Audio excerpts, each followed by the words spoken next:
2.5 నెలల పాటు అలరించిన Indian premier league ముగిశాక అసలు సిసలు క్రికెట్కు టీమిండియా సిద్ధమైంది.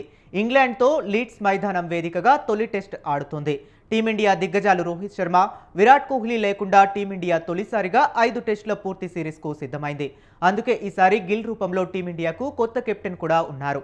బుమ్రా, జడేజా, రాహుల్ మినహా అంతా కుర్రాలతో టీమిండియా బరిలోకి దిగింది. మరోవైపు గిల్ జట్టును ఎలా ముందుకు నడిపించబోతున్నాడో అంతా ఆసక్తిగా ఎదురుచూస్తున్నారు.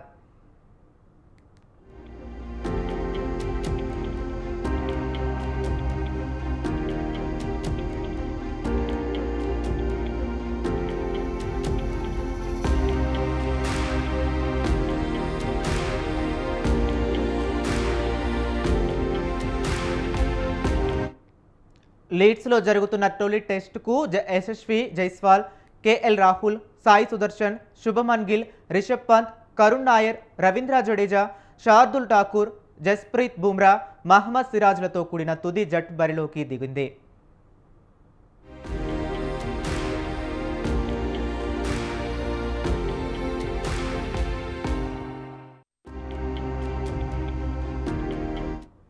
గత 9 దశాబ్దాలతో 1971లో అజిత్ వాడేకర్ బ్యాచ్, 1986లో కపిల్ డేవిల్, 2007లో రాహుల్ ద్రావిడ్ బృందం మాత్రమే ఇంగ్లాండ్ గడ్డపై టెస్ట్ సిరీస్లో గెలిచాయి. ఆ తరువాత ఏ జట్లు ఈ ఘనత సాధించలేదు. గత 10 ఏళ్లలో ఇండియా టెస్ట్ టీంకు ఐకాన్లుగా ఉన్న విరాట్ కోహ్లీ, రోహిత్ శర్మ రిటైర్మెంట్తో అతిపెద్ద శూన్యం అవతరించింది. దీంతో టెస్టు సమరంపై మరింత ఆసక్తి పెరిగింది. ఎవరు పైచేయి సాధిస్తారో అని క్రికెట్ ఫ్యాన్స్ అంతా ఉత్కంఠతో ఉన్నారు.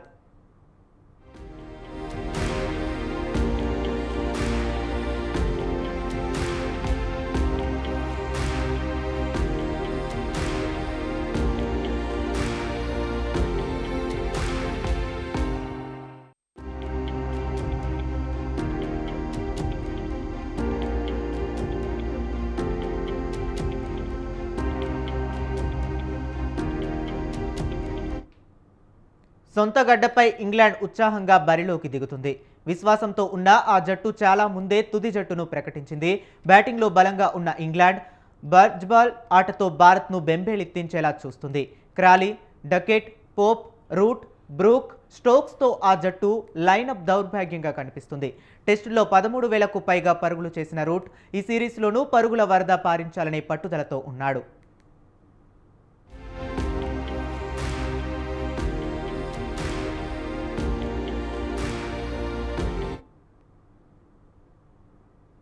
ఇలాంటి నేపథ్యంలోనే ఇంగ్లాండ్ గడ్డపై 2001లో స్టీవా కెప్టెన్సీలో ఆస్ట్రేలియా టెస్ట్ సిరీస్ గెలిచింది. ఆ తర్వాత 2007లో రాహుల్ ద్రావిడ్ కెప్టెన్సీలో టీమిండియా అదిరిపోయే విజయాన్ని నమోదు చేసుకుంది. 2008, 2012లో స్మిత్ కెప్టెన్సీలో దక్షిణాఫ్రికా 2 సిరీస్లు గెలిచింది. 2014లో మాథ్యూస్ కెప్టెన్సీలో శ్రీలంక గ్రాండ్ విక్టరీ కొట్టింది. కేన్ విలియమ్స్ కెప్టెన్సీలో న్యూజిలాండ్ కూడా విజయం సాధించింది. ఇక టీమిండియా తరపున రాహుల్ ద్రావిడ్ కెప్టెన్సీలో మాత్రమే సిరీస్ గెలిచారు. ఈసారి గిల్ కెప్టెన్గా ఉన్నాడు. మరి సిరీస్ గెలుస్తాడా లేదా చూడాలి.